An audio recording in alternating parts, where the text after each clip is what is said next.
सुबह की ताजा हवा में एक हल्की सी मिठास थी। गांव के बाहर बनी सब्जी मंडी में रोज की तरह हलचल शुरू हो चुकी थी। आवाजें, मोल भाव, ठेले खींचते मजदूर, सब कुछ सामान्य सा लग रहा था।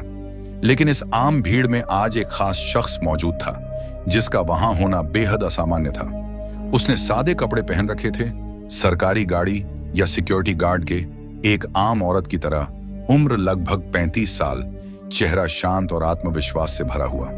लोग उसे देखकर बस इतना समझ पाए कि यह कोई बाहर की औरत है, लेकिन कोई नहीं जानता था कि वह इस जिले की डीएम आर्या राठौर थी। डीएम आर्या राठौर सीधे एक ठेले के पास रुकी, जहां एक लगभग 32 साल की औरत सब्जियां बेच रही थी। औरत की मांग में सिंदूर, माथे पर हल्का सा पसीना और आवाज में मेहनत की थकान थी। आर्या ने मुस्कुराकर पूछा, बहन, टमाटर क्या भाव हैं? औरत ने नजर उठाई और बोली, आज टमाटर 20 रुपये किलो हैं बहन, आपको कितना चाहिए? तभी एक नन्हा बच्चा जो स्कूल यूनिफॉर्म में था दौड़ता हुआ आया और उस ठेले वाली औरत से बोला, मम्मा, मुझे स्कूल छोड़ दो ना, देर हो रही है, अगर लेट हो गया तो टीचर मुझे डांटेंगे। औरत ने सब्जी का तराजू एक तरफ रखा और बच्चे से प्यार से कहा, बेटा जरा ठहर जा, पहले इस दीदी को सब्जी दे दूं, फिर चलते हैं। बच्चा जिद करता रहा, नहीं मम्मा, अभी चलो ना प्लीज। डीएम आर्या राठौर ये सब देख रही थी। उनका दिल पिघल गया। वे बोली, बहन, आप एक काम करें, अपने बच्चे को स्कूल छोड़ आई, तब तक मैं आपके ठेले पर खड़ी हो जाती हूँ। ठेले वाली औरत ने हिचकिचाते हुए कहा, अरे नहीं बहन, आप क्यों तकलीफ लेंगी? लेकिन आर्या के भरोसे भरे शब्दों ने उसे मना लिया। वह बोली, ठीक है बहन, मैं इसे स्कूल छोड़कर जल्दी वापस आती हूँ। और वह बच्चे को लेकर चली गई। जिला कलेक्टर आर्या राठौर ठेले पर खड़ी हो गई और अपने चारों तरफ के माहौल को गौर से देखने लगी। कुछ देर बाद एक मोटरसाइकिल सब्जी मंडी में आई। उस पर बैठा शख्स इंस्पेक्टर रंजीत यादव था, उम्र लगभग 40 साल, अपनी वर्दी के घमंड से भरा हुआ। इंस्पेक्टर रंजीत यादव सीधा आर्या के ठेले के पास रुका और तेज आवाज में बोला, तू कब से यहाँ सब्जियां बेचने लगी? यहाँ तो एक दूसरी औरत सब्जी बेचा करती थी, वह कहाँ गई? आर्या ने इंस्पेक्टर से कहा, वह अपने बच्चे को स्कूल छोड़ने गई है। तभी वह सब्जी बेचने वाली औरत वापस लौट आई। इंस्पेक्टर को देखकर उसके चेहरे पर घबराहट छा गई। वह सिर झुकाकर बोली, आज क्या चाहिए आपको? इंस्पेक्टर साहब, जो मन हो ले लीजिए। इंस्पेक्टर ने हुक्म देते हुए कहा, 1 किलो टमाटर दे, 2 किलो भिंडी और 1 किलो गोभी भी दे। औरत ने बिना कोई सवाल किए जल्दी जल्दी सब्जियां तौल दी। इंस्पेक्टर बिना एक पैसा दिए अपनी मोटरसाइकिल पर बैठा और वहां से चलता बना। यह सब देखकर आर्या राठौर हैरान रह गई। फिर उन्होंने सब्जी वाली से पूछा, बहन, इस इंस्पेक्टर ने सब्जियों के पैसे क्यों नहीं दिए और तुमने उससे कुछ क्यों नहीं कहा? औरत की आंखों में गहरी मजबूरी साफ झलक रही थी। उसने दर्द भरी आवाज में कहा, बहन, क्या कहूं? ये इंस्पेक्टर रोज इसी तरह मुफ्त में सब्जियां ले जाता है। जब मना करती हूं तो मुझे डराता है, धमकाता है, कहता है मुझसे पैसे मांगेगी, तेरी इतनी हिम्मत, अभी तेरा ठेला उठवा दूंगा और किसी नाले में फेंकवा दूंगा, फिर देखूंगा तू कैसे ठेला लगाएगी। बहन, मुझे सचमुच डर लगता है, अगर ठेला चला गया तो घर कैसे चलेगा, मेरे बच्चे क्या खाएंगे और स्कूल कैसे जाएंगे, इसलिए चुपचाप मुफ्त में उसे सब्जियां दे देती हूँ। यह सुनकर आर्या राठौर का चेहरा बदल गया। वे अंदर तक हिल गई थी। उन्हें यकीन नहीं हो रहा था कि जो लोग कानून के रखवाले हैं, वही अब कानून के भक्षक बन चुके हैं। कानून की हिफाजत करने वाले ही इसका मजाक उड़ा रहे हैं। आर्या ने गंभीर लहजे में कहा, बहन, अब ऐसा नहीं होगा। अब मैं तुम्हारे साथ हूं। तुम्हें इंसाफ दिलाना मेरा फर्ज है। एक काम करो, मेरा नंबर ले लो। कल जब तुम सब्जी का ठेला लगाओगी, तुम मुझे कॉल करना, मैं आ जाऊंगी। और कल तुम नहीं, बल्कि मैं ठेले पर रहूंगी। मैं खुद देखूंगी कि वह इंस्पेक्टर पैसे देता है या नहीं, और अगर नहीं देता तो मैं उसके खिलाफ कानूनी कार्रवाई करूंगी, उसे कानून की असली ताकत दिखाऊंगी। सब्जी वाली औरत की आंखों में थोड़ी सी उम्मीद जगी। अगली सुबह जिला कलेक्टर आर्या राठौर ने गांव की एक साधारण औरत का रूप धरा और वह सब्जी वाली औरत के ठेले पर आकर खड़ी हो गई। ठेले पर ढेर सारी सब्जियां तरतीब से सजाई गई थीं। आलू, टमाटर, मिर्चें, भिंडी, गोभी, गाजर, सब कुछ। आर्या ने चारों तरफ देखा। माहौल सामान्य सा लग रहा था। कुछ ही देर गुजरी थी कि वही इंस्पेक्टर रंजीत यादव अपनी मोटरसाइकिल पर वहां आ गया। उसने बाइक सीधे ठेले के पास रोक दी और घूरते हुए बोला, क्या बात है, आज फिर तू यहीं? वैसे तू उस औरत की क्या लगती है? कल भी तू यहीं खड़ी थी और आज भी। आर्या ने धीरे से कहा, मैं उसकी बहन हूं। आज उसे घर पर कुछ जरूरी काम था, इसलिए मैंने कहा कि ठेले पर मैं बैठ जाऊंगी। इंस्पेक्टर ने एक गंदी मुस्कुराहट के साथ कहा, ओह, तो तू उसकी बहन है, मगर तू तो उससे भी ज्यादा खूबसूरत है। तू बहुत प्यारी लग रही है आज। फिर उसने बदतमीजी से कहा, वैसे छोड़ यह सब, मुझे 1 किलो गाजर चाहिए, साथ में थोड़ा धनिया और मिर्चें भी देना। आर्या ने कुछ नहीं कहा, चुपचाप सब्जियां तौलकर उसके हाथ में दे दी। जैसे ही इंस्पेक्टर सब्जियां लेकर जाने लगा, आर्या ने तेज और सख्त आवाज में कहा, रुकिए इंस्पेक्टर साहब, आपने अभी तक सब्जियों के पैसे नहीं दिए। सब्जियों के पैसे दीजिए, ऐसे नहीं चलेगा। इंस्पेक्टर झुंझला गया, गुस्से से पलटा और बोला, कौन से पैसे? मैं तो रोज मुफ्त में लेता हूं। अपनी बहन से पूछ लेना, वह तो कुछ नहीं कहती। और तू ज्यादा जुबान मत चला मेरे सामने। वह फिर जाने को मुड़ा, लेकिन आर्या की आवाज अब और तेज हो चुकी थी। आप मेरी बहन से चाहे जैसे लें, लेकिन मुझसे नहीं। सब्जियों के पैसे देने होंगे। हमें भी पैसे खर्च करके ये सब्जियां लानी पड़ती हैं, और अगर हम एक दिन भी सब्जी न बेचें तो हमारे घर का चूल्हा नहीं जलता। आप जैसे लोग मुफ्त में सब्जी लेकर हमारे पेट पर लात मारते हैं। इंस्पेक्टर साहब, ये सुनते ही रंजीत यादव के गुस्से का पारा चढ़ गया। उसकी आंखें गुस्से से लाल हो गईं। बिना कुछ सोचे समझे उसने गुस्से में आकर एक जोरदार थप्पड़ आर्या राठौर के गाल पर जड़ दिया। थप्पड़ इतना तेज था कि आर्या एक कदम पीछे लड़खड़ा गई। आंखों में आंसू भर आए, लेकिन उन्होंने खुद को संभाल लिया। उनके चेहरे पर दर्द था, लेकिन उससे कहीं ज्यादा आत्मसम्मान की चोट थी। अब चुप रहने का वक्त नहीं था। कांपती लेकिन मजबूत आवाज में आर्या बोली, आपने एक औरत पर हाथ उठाकर बहुत बड़ी गलती की है। इसका अंजाम भुगतना पड़ेगा आपको। अब इंस्पेक्टर का गुस्सा और बढ़ गया। उसने चिल्लाकर कहा, तू मुझे सिखाएगी? तेरी इतनी औकात? गुस्से में बेकाबू होकर उसने आर्या के बाल खींच ली। आर्या दर्द से कराह उठी, लेकिन उन्होंने किसी तरह अपने बाल छुड़ाए। उनकी सांसें तेज हो गई थीं, लेकिन हिम्मत नहीं टूटी।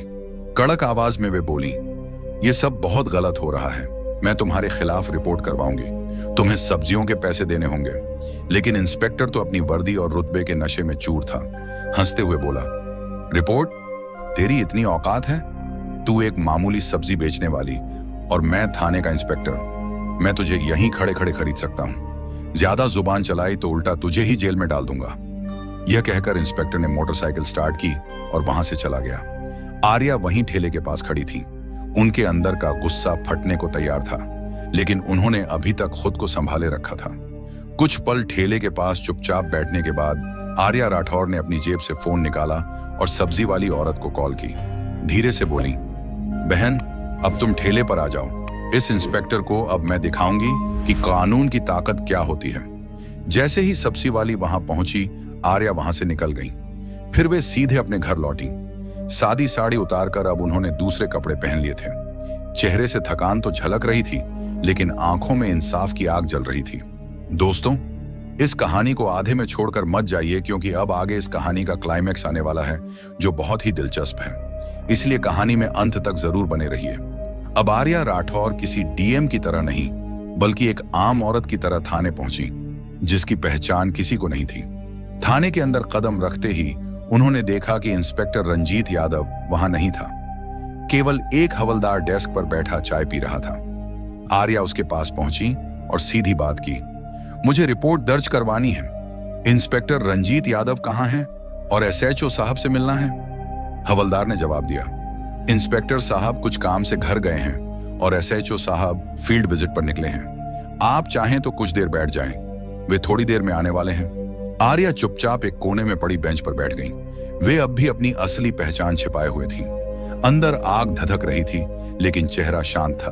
कुछ ही देर में थाने के अंदर एसएचओ अरविंद पाठक आ गया। जैसे ही उसकी नजर सामने बेंच पर बैठी औरत पर पड़ी, उसने औरत को बुलाया। उसने सवालिया लहजे में कहा, तुम कौन हो और यहां क्यों आई हो?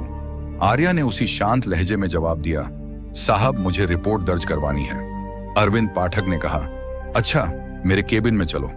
केबिन में पहुंचने के बाद अरविंद पाठक ने कहा, तो तुम्हें रिपोर्ट लिखवानी है, लेकिन रिपोर्ट लिखवाने से पहले तुम्हें खर्चा पानी देना होगा।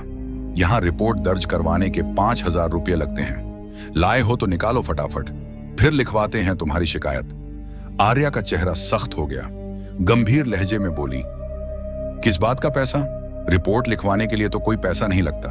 यह तो आप साफ साफ रिश्वत मांग रहे हैं। एसएचओ अरविंद पाठक ने कहा। अरे तुम्हें किसने कहा कि सब कुछ मुफ्त होता है यहाँ? जो भी आता है खुद अपनी मर्जी से पैसे देकर जाता है, और अगर नहीं देगा तो उसकी रिपोर्ट भी नहीं लिखी जाएगी। अब आगे तुम्हारी मर्जी है। रिपोर्ट लिखवानी है तो पैसे तो देने ही पड़ेंगे।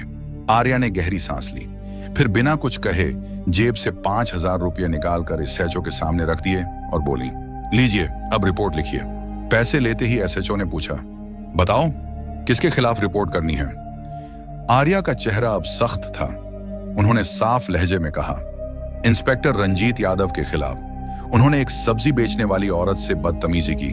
उसके ठेले से रोज बिना पैसे दिए सब्जियां उठाकर ले जाते हैं, और जब वह औरत पैसे मांगती है तो उसे ठेला हटवाने की धमकी देते हैं। और जब मैंने इसका विरोध किया तो उसने मुझ पर हाथ उठाया। मैं उस पर सख्त कानूनी कार्रवाई चाहती हूँ। एसएचओ अरविंद पाठक का चेहरा एकदम पीला पड़ गया। उसके होंठ सूख गए, आंखों में घबराहट सी छा गई। उसने अटकते हुए कहा, वाह, वह तो हमारे थाने के सीनियर इंस्पेक्टर हैं, और वैसे भी अगर कोई मुफ्त में सामान दे दे तो उसमें गलत क्या है? हम पुलिस वाले हैं, थोड़ा बहुत तो चलता है। आर्या अब सब समझ चुकी थी। यह व्यवस्था अंदर से ही सड़ चुकी है। यह वर्दी अब सुरक्षा की नहीं बल्कि गरीब मजबूर लोगों को परेशान करने का हथियार बन चुकी थी। उन्होंने कुछ नहीं कहा, बस चुपचाप थाने से बाहर निकल गईं। लेकिन उनकी आंखों में अब एक अलग सी चमक थी, जैसे कोई तूफान आने वाला हो। अगले दिन सुबह डीएम आर्या राठौर अपनी असली शक्ल में आ चुकी थी। एक हल्के गुलाबी रंग की साड़ी पहने सरकारी गाड़ी से सीधे उसी थाने जाने के लिए निकल पड़ी। उनके साथ उनका सरकारी काफिला और उनके सिक्योरिटी गार्ड भी थे। जैसे ही DM Arya Rathore police station पहुंची, अंदर हलचल मच गई। जो स्टाफ उन्हें कल तक एक आम औरत समझ रहा था, आज उन्हें देखकर पहचान ही नहीं पाया। थाने के मुख्य हॉल में दाखिल होते ही आर्या की तेज निगाहें सीधे इंस्पेक्टर रंजीत यादव और एसएचओ अरविंद पाठक पर पड़ी। दोनों वहीं खड़े थे, जो कल तक वर्दी के नशे में चूर थे, लेकिन आज उनके चेहरे पर हवाइयां उड़ने लगी थीं। रंजीत घबराकर बोला, मैडम, आप कौन हैं? एसएचओ अरविंद पाठक ने भी कहा, आप तो कल भी आई थी ना रिपोर्ट लिखवाने? आर्या की आंखों में अब एक अधिकारी की गरिमा और संकल्प की चमक थी। उन्होंने ठहरे हुए लहजे में कहा, मैं हूं इस जिले की डीएम आर्या राठौर, और अब मुझे सब कुछ पता चल चुका है कि तुम दोनों मिलकर गरीबों को डराते हो, रिश्वत मांगते हो और अपनी वर्दी की आड़ में जुल्म करते हो। दोनों अधिकारियों के चेहरे से रंग उड़ गया। घबराकर अरविंद पाठक बोला, मैडम, अगर आप वाकई डीएम हैं तो कृपया हमें अपनी सरकारी आईडी दिखाएं। आर्या ने सुकून से अपने बैग से सरकारी आईडी निकाली और दोनों के सामने रख दी। आईडी देखकर दोनों के हाथ कांपने लगे। अरविंद ने फौरन हाथ जोड़ ली। माफ कीजिए मैडम, हमसे बहुत बड़ी गलती हो गई। हमें नहीं पता था कि आप डीएम हैं। इंस्पेक्टर रंजीत यादव भी शर्म से सिर झुकाए खड़ा था। मैडम जी, हमें माफ कर दीजिए, हमसे बहुत बड़ी गलती हो गई। आगे से ऐसा कभी नहीं होगा। लेकिन आर्या अब पूरी सख्ती में थी। उन्होंने मजबूत लहजे में कहा, गलती नहीं, यह अपराध है, और अब तुम दोनों को इसकी सजा जरूर मिलेगी। आज से, अभी से तुम दोनों को निलंबित किया जाता है और एक विभागीय जांच का आदेश भी दिया जा रहा है। इस थाने में अब न तो गरीबों का शोषण होगा और न ही वर्दी की आड़ में कोई जुल्म। उन्होंने वहां मौजूद वरिष्ठ अधिकारियों को आदेश दिया, इन दोनों को तत्काल प्रभाव से निलंबित कर दिया जाए, और इसकी रिपोर्ट मुझे आज शाम तक चाहिए। थाना अब सन्नाटे में डूब गया। आज वहां पहली बार इंसाफ की गूंज सुनाई दी थी। डीएम आर्या राठौर ने एक लंबी सांस ली।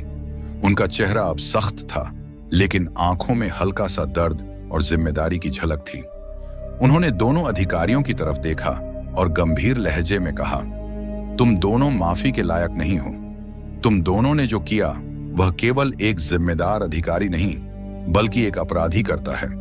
अगर मैं आज तुम्हें माफ कर दूंगी तो शायद कल तुम फिर किसी गरीब की आवाज दबाओगे, फिर किसी मजबूर आदमी पर जुल्म करोगे।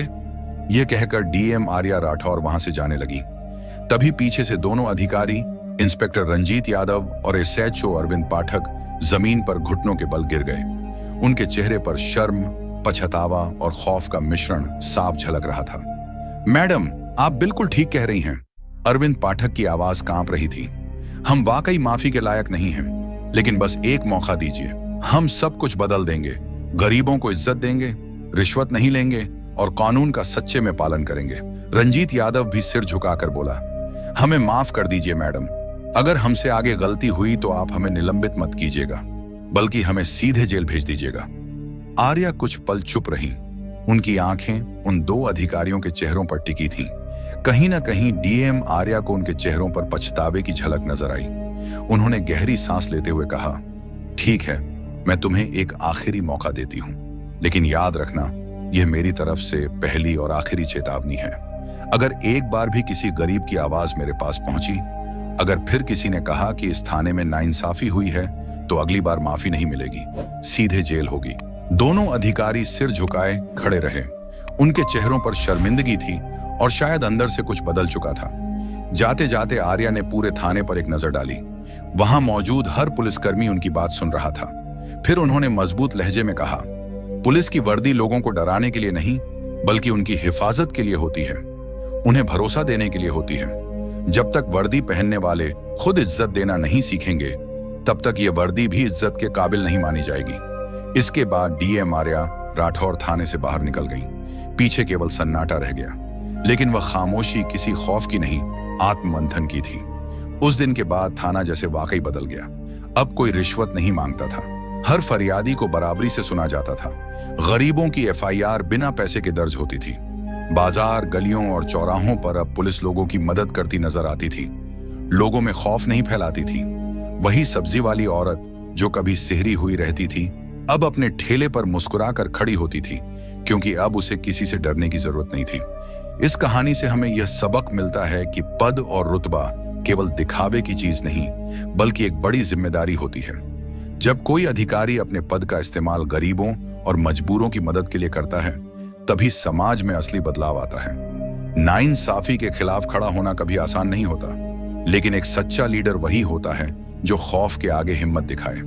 और सबसे जरूरी बात, वर्दी का खौफ नहीं, भरोसा होना चाहिए लोगों के दिलों में। दोस्तों, इस कहानी को सुनने का मकसद किसी को परेशान करना या किसी की भावनाओं को ठेस पहुंचाना बिल्कुल नहीं है। हमारा मकसद न तो किसी जाति, धर्म, समुदाय या पेशे को गलत दिखाना है। इस कहानी का एकमात्र मकसद आपको जागरूक और सतर्क करना है। अगर आपको यह कहानी पसंद आई हो तो इसे लाइक करें,